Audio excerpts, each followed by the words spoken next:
Hello দেয়ার, আসসালামু আলাইকুম। আজকের ভিডিওতে আপনাকে আমন্ত্রণ।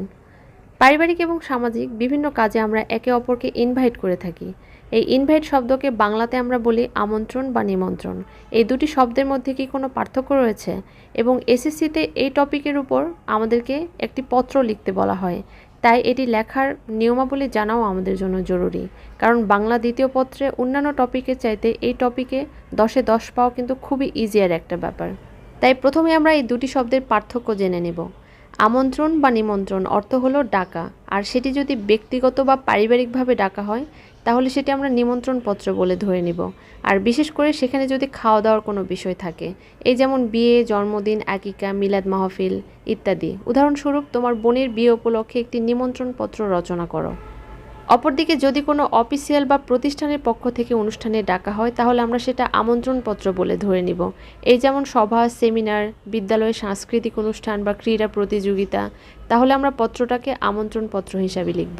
পার্থক্য বলতে মৌখিকভাবে শুধু এতটুকুই, কিন্তু লিখিতভাবে লেখার সময় লেখার নিয়মে কোনো পার্থক্য নেই। আমন্ত্রণ হোক বা নিমন্ত্রণ, একটি নিয়ম ফলো করে লিখতে হবে।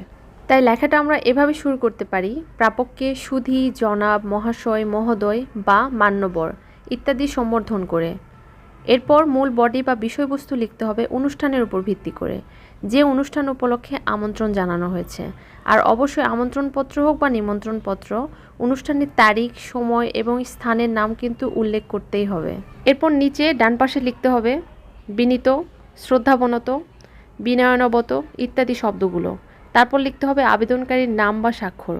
এটা যদি কেউ ডান পাশে না লিখে বাম পাশে লিখতে চায় তাহলে তারিখটা প্রথমে উপরে দিতে হবে। আমন্ত্রণপত্র বা নিমন্ত্রণপত্রের গুরুত্বপূর্ণ অংশ হচ্ছে অনুষ্ঠান সূচি। প্রাপক মূলত এই অনুষ্ঠান সূচি দেখেই বুঝতে পারে যে অনুষ্ঠানের কোন কার্যক্রম কখন শুরু হবে, তাই এই অংশটা অবশ্যই লিখতে হবে। আর মূলত এই অংশটাই পার্থক্য তৈরি করে দেয় অন্যান্য পত্রের সাথে আমন্ত্রণপত্র বা নিমন্ত্রণপত্রের। এবং সবশেষে নিচে গিয়ে প্রেরক এবং প্রাপকের ঠিকানা সহ খাম আঁকতে হবে। লেখার নিয়ম বলতে এতটুকুই। 90% স্টুডেন্ট এটাকে একটা কনফিউজিং টপিক হিসেবে নিয়ে লেখার আগ্রহ হারিয়ে ফেলে। আশা করছি আজকের ভিডিওটা শেষ পর্যন্ত যে দেখেছে সে অবশ্যই নেক্সটে আমন্ত্রণপত্র বা নিমন্ত্রণপত্র লেখার ক্ষেত্রে কোনো প্রবলেম ফেস করবে না। কারণ আমরা আজকে দেখলাম যে আমন্ত্রণ ও নিমন্ত্রণ এই দুটো শব্দের মধ্যে পার্থক্য কী এবং এটি পরীক্ষার খাতায় কীভাবে লিখলে ভালো একটা নাম্বার পাওয়া যাবে তার সবগুলো সলিউশন। আশা করছি তোমরা এই ভিডিও থেকে উপকৃত হতে পেরেছো। এমনটা যদি তোমরাও মনে করো তাহলে অবশ্যই লাইক, কমেন্ট, শেয়ার করতে ভুলবে না। আর এরকম আরও শিক্ষণীয় ভিডিও পেতে চ্যানেলটা সাবস্ক্রাইব করে সাথেই থাকবে। আল্লাহ হাফিজ।